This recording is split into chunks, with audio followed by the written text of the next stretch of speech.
কোরআনে কারীমের মধ্যে আল্লাহ পাক বলেছেন, ইন্না আনসালনাহু ফি লাইলাতিল কদর ওয়া মা আদরাকা মা লাইলাতুল কদর লাইলাতুল কদরি খায়রুম মিন আলফি শাহর। কোরআনের আলোকে কদর সম্পর্কে যে গুরুত্ব আল্লাহ পাক পৃথিবীর জমিনে উপহার দিয়েছেন, আল্লাহ পাক বলেছেন, নিশ্চয় আমি কোরআন নাজিল করেছি কদর রাত্রিতে। আমা আদরাকা মা লাইলাতুল কদর, কদর রাত কি তুমি কি জানো? রাসূলকে যখন প্রশ্ন করা হয়েছিল, তখন রাসূল সাল্লাল্লাহু আলাইহি ওয়াসাল্লাম বলেছেন এ সম্পর্কে আল্লাহই ভালো জানেন। জিবরাইল সাল্লাম তখন বললেন, লাইলাতুল কদরি খায়রুম মিন আলফি শাহর, কদর রাত হলো হাজার মাসের চাইতে উত্তম। এখানে ১,০০০ মাসের চেয়ে উত্তম বলা হয়েছে, বোঝানো হয়েছে যে এক রাতে ইবাদত করলে ৮৩ বছর ৪ মাস ইবাদতের চেয়ে বেশি সওয়াব পাওয়া যাবে।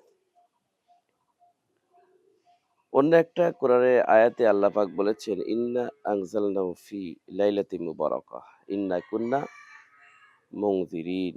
নিশ্চয় আমি কোরআন এক বরকতময় রাতে নাজিল করেছি। সূরা দুখান আয়াত নাম্বার ৩। এতে বোঝা যায় শবে কদর হলো একটি বরকতময় রাত, যখন আল্লাহর বিশেষ রহমত এবং ক্ষমা লাভ করা যায়।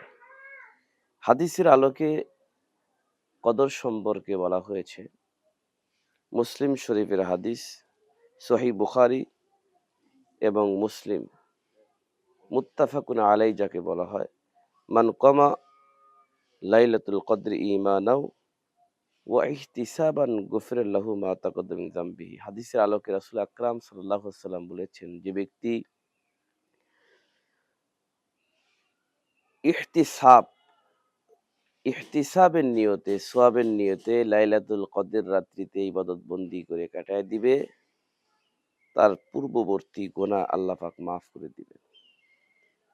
মান কামা রমাদানা ঈমানাও ওয়া ইহতিসাবান গুফিরা লাহু মা তাকাদ্দামা মিন যামবিহি ওয়া মান কামা লাইলাতাল কদরি ঈমানাও ওয়া ইহতিসাবান গুফিরা লাহু মা তাকাদ্দামা মিন যামবিহি। শবে কদরের সময় ফেরেশতারা নিচে নেমে আসে। তানাজ্জালুল মালাইকাতু ওয়ার রূহু তানাজ্জালুল মালাইকাতু ওয়ার রূহু বিইذনি রাব্বিহিম মিন কুল্লি আমরিন সালাম। আসমান থেকে ফেরেশতারা নিচে নেমে এসে সমস্ত মুসলমানদের জন্য, যারা ইবাদত বন্দেগীতে লিপ্ত থাকে, ঘরে অথবা মসজিদে যেকোনো জায়গায়, তাদের পক্ষে ফেরেশতারা আল্লাহর দরবারে দোয়া করতে থাকে। এবং শবে কদরের ফজিলতের সাথে তাকওয়া, আত্মশুদ্ধির সম্পর্ক রয়েছে। শবে কদরের মূল উদ্দেশ্য হলো আত্মশুদ্ধি এবং তাকওয়া অর্জন করা। এই রাতের ইবাদত আমাদের আত্মিক উন্নতি সাধনে সাহায্য করে। তাকওয়া অর্জন, তাকওয়া মানে হলো আল্লাহ ভীতি, পাপ থেকে বেঁচে থাকা। কোরআনে বলা হয়েছে, ইয়া আইয়ুহাল্লাযীনা আমানুত্তাকুল্লাহা হাক্কা তুকাতিহি, তোমরা আল্লাহকে ভয় করো এবং যথাযথভাবে আল্লাহকে ভয় করতে হবে। হাক্কা তুকাতিহি, যথাযথভাবে, গভীরভাবে আল্লাহকে তোমরা ভয় করো। শবে কদরের রাত আল্লাহর রহমত, ক্ষমা পাওয়ার সুবর্ণ সুযোগ, যা তাকওয়া বৃদ্ধি এবং আত্মশুদ্ধি থেকে আমাদেরকে বিরত রাখে। আত্মশুদ্ধি থেকে আমাদের উন্নতি এবং বিভিন্ন সাধন গবেষণা করে। কদ আফলাহা মান তাযাক্কা ওয়া যাকারা ইসমা রাব্বিহি ফাসাল্লা। যে ব্যক্তি এই শবে কদর রাত্রিতে ইবাদত বন্দি করে কাটায় দেয়, আল্লাহ পাক তাকে পবিত্র করে দেন।